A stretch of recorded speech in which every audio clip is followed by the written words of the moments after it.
Welcome to ASA Central Line, the official podcast series of the American Society of Anesthesiologists, edited by Dr. Adam Stryker. Welcome to Central Line. I'm Dr. Adam Stryker, your host and editor. Dr. Aaron Prim from the editorial board of Summaries of Emerging Evidence, more commonly known as SEE, is with me today. And the topic on our minds today is ketamine. A few recent studies included in the 40B issue of SEE shed new light on this old drug. So we're going to dive in and explore what's new. Dr. Prim, thanks for returning to the show. Thank you. So great to be back. It's been a little bit of time, but I'm excited to talk to you again about SEE. Fantastic. Let's start by, if you don't mind, telling us, our listeners, generally speaking, why this topic warrants our time and attention. Yeah. So today we're going to focus on a couple of studies about ketamine. And, it has really interesting history and complex activity in the body. We use it for analgesia for postoperative pain, acute and chronic pain exacerbations, sedation, even for RSIs. And there's more and more studies looking at other chronic conditions that ketamine could affect. Well, I'll just give a little bit of background on the drug itself. It is a cyclohexamine. And the first one in that class that was identified in 1956 was phencyclidine or PCP. And in 1962, ketamine was compounded to try to possess some of those positive qualities without that severe excitation and profound psychosis, although there is some psychomimetic effect from ketamine. It mostly acts as an NMDA receptor antagonist that gives it its amnestic and anesthetic dissociative effects. But there's also a lot of other interactions in the body. It inhibits NO synthase, activates GABA receptors, interacts with nicotinic acetylcholine receptors, dopamine, mu opioid receptors, all those things. And that's kind of why we see all these unique interactions in our body. And there's some arguably positive effects, of course, of the drug, which is why we use it. This sympathomimetic and minimal respiratory effect in blunt central pain sensitization. But there's also been a renewed interest in this drug, one with the rise of the opioid epidemic, as people have been looking at this in sub-anesthetic doses to reduce opioid tolerance, decrease hyperalgesia following surgery. And now we're looking at it for a few different niches, talking about treating chronic depression and also headaches. Well, you've already gone over a number of uses of ketamine, as most of our listeners know: general anesthesia, sedation, pain control, etc. But we do want to focus a little bit on therapy for treatment-resistant depression. It's not necessarily new to a lot of our listeners, but recently, it's relatively new in the specialty. And electroconvulsive therapy, or ECT, is also commonly used for treatment-resistant depression. Let's talk a little bit about the recent study that sheds a little new light on the comparative effectiveness of those two treatments, the ketamine and ECT. And also just maybe include a little bit of background about treatment-resistant depression. Sure. So, major depressive disorder is worldwide cause of disability, and estimates about 21 million adults in the United States, very prevalent. And more than a third of the patients do not receive adequate treatment with antidepressant medications alone. And this resistant depression really has no consensus definition, but commonly it's thought of as depression with unsatisfactory response to two or more adequate trials of antidepressants. And, talking about ECT, it's one of the most effective strategies for treatment-resistant depression for going on nearly 80 years, particularly effective for late life and catatonic suicidal depression.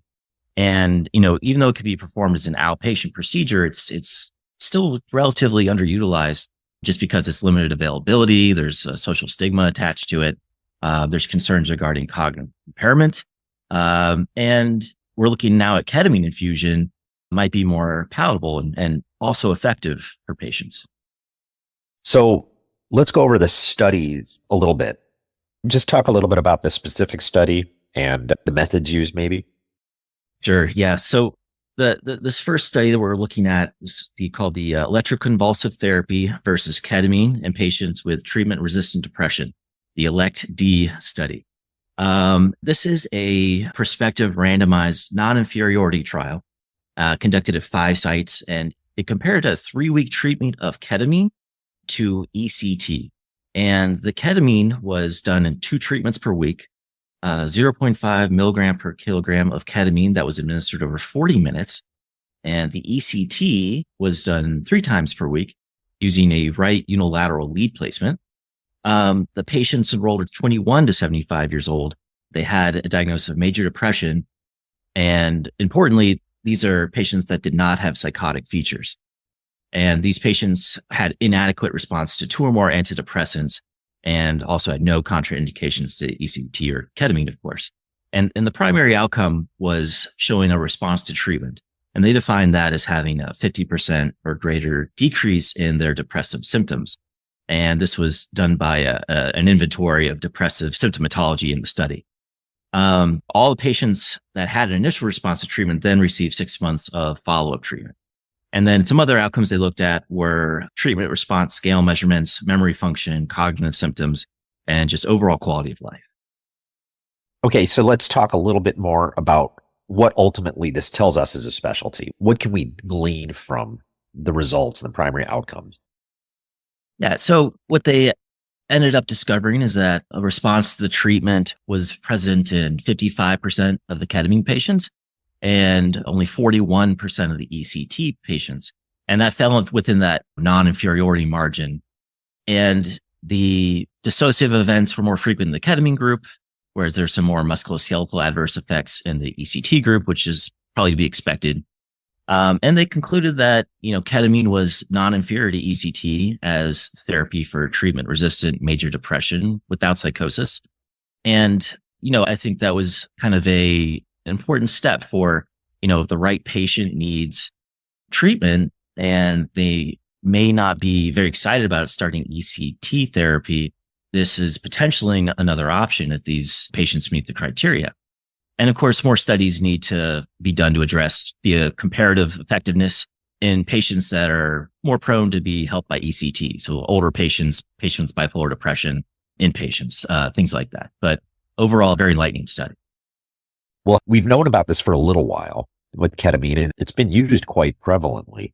So talk a little bit about what has shifted here, or what have we not known before? What do we know now?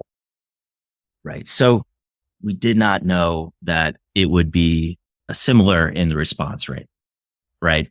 And, in the past, there was a lot of assumptions that just doing a ketamine infusion couldn't be as effective as ECT. And really what they set out to do was to say, hey, at least this is non-inferior for these patients. And in some respects, they are kind of choosing and picking which patients are going to respond. But, I think the study is really proving that patients can potentially go to an infusion center, have this done, and still get a great response and avoid all the potential downsides of undergoing ECT therapy. Great. Well, I want to ask you a little bit about ketamine and migraines, but let's take a short patient safety break, so stay with me. Hi, this is Dr. Deborah Schwengel. I'm chair of the ASA Patient Safety Editorial Board. Anesthesiologists need to be prepared to handle mass casualty incidents that we call MCIs. But many anesthesiologists are not familiar with the protocols in place to deal with MCIs. Every hospital should have incident command systems that are activated to manage the dynamic and usually novel circumstances of MCIs. Every MCI is different. Incident command organizes teams into sub-teams with clear and manageable scopes of responsibilities. The incident command structure is designed to optimize communication to maximize patient and staff safety. It's very important to remember that certain patient populations are at higher risk during MCIs, namely children, pregnant patients, the elderly, and cognitively impaired patients who require careful triage and appropriate referral. Care should also be taken to prevent inequities that affect people with disabilities and people of color. Ongoing education on hospital policies and procedures, as well as disaster preparedness exercises, rehearsals, and simulations are needed to ensure that anesthesiology teams are ready. The time to prepare is now. For more patient safety content, visit asahq.org/patient safety. Well, we're back discussing ketamine and summaries of emerging evidence with Dr. Aaron Prim. And The other study that I believe you want to talk about is regarding refractory chronic migraine. Can you remind listeners a little bit about what this is and how historically ketamine has been used to treat chronic migraines? Yeah, sure. So refractory chronic migraine is when there's inadequate response to multiple proven medications. And these have a significant impact on disability and patients' quality of life. In 2018, there was some joint society consensus guidelines published from ASRA and the American Academy of Pain Medicine and the ASA. And they had 5 RCTs that, describe the benefits of IV infusions of subanesthetic ketamine for headache. Just as an aside, subanesthetic is also not consistently defined as a lot of these things are, but many of the studies used about 0.5 milligrams per kilogram with an infusion rate of less than 0.5 milligrams per kilograms per hour. And, however beneficial, the issue is that the IV ketamine required dose titration and adverse event monitoring by pain specialists in the hospital, which could limit its use in the outpatient setting. And practitioners who supervise the procedures or its administration should, at a minimum, be ACLS certified, meet ASA requirements for moderate sedation. And this is where we come across what's used in the next studies, intranasal ketamine. There is some evidence for intranasal ketamine in the treatment for headache disorders like migraine and cluster headaches, but its role in treating this refractory chronic migraine has not really been well described. The intranasal ketamine, I think maybe not everyone's really familiar with it. It's got a rapid systemic absorption. You bypass the first pass hepatic metabolism. It's about 25 to 50% bioavailable, which is actually higher than oral, but we should be aware that this is actually an off-label use for the medication. The pharmacology and optimal dose delivery systems haven't really been fully determined, and the ideal routes are still unknown. We don't really know the time to onset, the bioavailability, which nasal patches to use, the spray viscosity, all these details. But it is preferable that the medication be deposited higher in the nasal cavity to be better effective, better absorption with that olfactory epithelium, lower clearance. And the FDA recently approved esketamine, which is the S enantiomer for this treatment-resistant depression. And then this is kind of the basis for why this study was done using this medication. Well, let's go ahead and talk about the details of this study, how it's done, and let's outline it a little bit. Yeah, this study was done by Yuan and colleagues, published in Regional Anesthesia and Pain Medicine. They retrospectively reviewed the effectiveness and tolerability of intranasal ketamine in 169 patients that had a refractory chronic migraine. And these were patients that were outpatients at their tertiary headache center. And it was the clinical practice of the center to offer intranasal ketamine to patients after they had failed standard anti-migraine medications. And they compounded it as 10 milligrams per 0.1 ml. And the patients were instructed to use 1 to 2 sprays in each nostril per dose every 15 minutes as needed, with up to 20 sprays per day or 40 per week at the discretion of the providers. And they're also very careful to monitor them. All use of controlled substances and alcohol and driving were all restricted while using the drug. The patients with refractory chronic migraine who were prescribed this intranasal ketamine were identified by looking at hospital records from 2019 and 2020, had a structured telephone interview, and they collected a bunch of data related to pain relief, pain scales, quality of life, adverse effects. When they looked at the population, all these patients had migraines, and 2/3 of them had daily headaches with some comorbid anxiety and depression. And most had failed 3 preventative medications, were on at least 2 acute medications for migraine management. So these were definitely patients that had a lot of refractory disease. All right. And what did the researchers learn? So, in terms of effectively treating the headaches, 49% and 39% of the patients, they rated the intranasal ketamine as very effective or somewhat effective. And 78% of the patients stated that the ketamine made their quality of life much better or somewhat better. So a generally positive response just based on these interviews. And, when they asked to compare this drug with other acute headache medications, 43% rated as much better, 29% is somewhat better. Only 8 and 3% would say it was somehow inferior to their other medications. And there was a lot of daily use that happened, about 13% of the patients, and 21% still used it more than 15 days per month. So a lot of continued use. But what's interesting is that the average daily intranasal ketamine dose was only 60 to 80 milligrams, which is much lower than the average infusion dose that the patients were getting otherwise, which was almost 1,000 milligrams. About 3/4 of the patients reported less use of their other acute medications, but there was 74% that had at least one adverse effect, which is something, of course, we should look into. Most commonly, they were things like fatigue, diplopia, blurred vision, hallucinations, confusion, some vivid dreams. But they were usually short lasting and did not necessitate discontinuing the drug. And there were also about 7% that had some rise in their transaminases, but without any rise in bilirubin. So, all in all, the authors concluded that on an as needed basis, this drug seems to have mitigated their acute headache pain intensity and reduced their other acute medication use. So that was promising to see that just in this kind of retrospective telephone interview, that there was a lot there to work with. And I'm sure that they're going to be using this study, as a basis to undergo other randomized controlled trials, try to really dial down on what can be effective. Do you have any insight to the likelihood of or risk of dependence with ketamine? I mean, in this particular circumstance.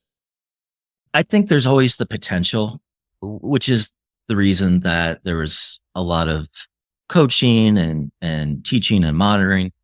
A large amount of these patients had daily use and continued it way past the study date. But what's promising, I think, for at least the intranasal ketamine is that, as we mentioned, that the total dose per day was much lower than if they were getting treated with an infusion, much less likely to have some sort of overdose, especially because with excessive sprays, that medication just ends up in the stomach, and that has poorer bioavailability than through the nasal passage. Is there a concern for abuse? I think so. And I think that's why they're watching it. I don't think there's going to be some sort of epidemic of people writing scripts for ketamine from infusion centers or anything like that. But I think in terms of, a drug that has these positive aspects to it, I think we shouldn't shy away from exploring how we can use it. Well, you selected these items to include in SEE. Do you mind telling our listeners why these particular studies, and also why you think these are important? And then ultimately, what would you like all the clinicians to take away from the information? Yeah, I think since we had these two studies in this issue about ketamine, it'd be interesting to talk about them together and really try to kind of expand some horizons, draw some interest into a drug that we, some of us use every day, but maybe not in these certain aspects, or maybe not in our little subspecialty area. And both these studies show a lot of promise and what is possible. And they really suggest that in some selected patients at these subanesthetic doses, whether it be intravenous or intranasal, they can really effectively manage, these resistant refractory neurologic disorders. We talked about the potential for abuse. I think we always just need to, with any medication, we're going to weigh the risks and the benefits of using this in our clinical practice. And the other factor that I think is important to discuss is that, unlike ECT and some antidepressant medications, ketamine is generally not covered by insurance, and that can cost around $400 to $500 per infusion. So ultimately, more study is needed for both, but they point to this larger role ketamine is going to have for patients. Another very interesting aspect that recently was published in Anesthesiology. The special article is talking about ketamine and several other drugs, but they could contribute to a possible overlap between anesthesiology and psychiatry. And because these drugs are kind of bordering on this fine line between the two, and they really have some synergy together, I think. Some of the highlights that they discuss about things that they could pursue is understanding the role of depression in perioperative outcomes, the effects that routine anesthetic care can have on patients with psychiatric illness. And what I also thought was a different idea was a proposal to have a subspecialty that would actually focus on anesthetic neuropsychiatry. And then you would have quote unquote bilingual clinicians and scientists, who could understand both areas and talk to each other and collaborate and really advance the medicine and the science in that direction. So, I just think overall really interesting topic, really interesting drug, and something to think about for everyone. Yeah, that is a fascinating thought, bridging the gap between psychiatry and anesthesiology. Well, before I let you go, I believe the 40B issue that we were referring to for SE is out now, correct? Yes, it is out. Okay, and you can earn up to 30 CME credits for this issue? Yes. Aside from the studies we touched on here, were there any other studies that you would like to flag for our listeners or something that might pique their interest to look into this specific issue? Yes, of course. Many great items in this issue. I'll give you just 2 snippets. The first is the risk of a motor vehicle crash within 28 days after general surgery was similar when compared to that in the pre-surgical interview of 28 days in the overall adult population. So a month before and after surgery, there's no difference in risk of motor vehicle accidents. The second one, a randomized controlled trial demonstrated that the application of EMLA or eutetic mixture of local anesthetics of EMLA cream to an endotracheal tube cuff was associated with reduction in sore throat through the 6th postoperative hour and a reduction in severe cough and hoarseness through the first 24 hours. And I know there's a great amount of literature that typically shows no effect with all these different things that we try to do to mitigate these adverse effects. But I thought it was really interesting that they really did show something with EMLA cream. So, all in all, 2 very interesting and applicable studies that you can dive more into with issue 40B. Yeah, fascinating.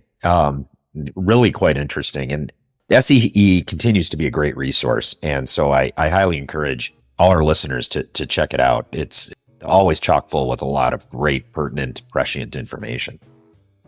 Well, Dr. Prim, thanks so much for joining us again and giving us a little insight into a couple really fascinating and unique studies. Love to have you on again to update us some more. Thank you, Dr. Stryker. It's my pleasure. It's great speaking with you again.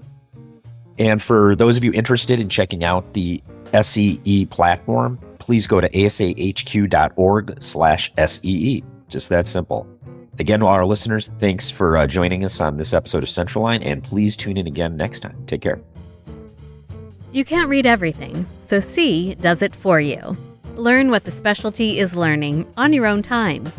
C is available now with insights from journals from around the world. Try a sample question at asahq.org/SEE. Subscribe to Central Line today, wherever you get your podcasts, or visit asahq.org/podcasts for more.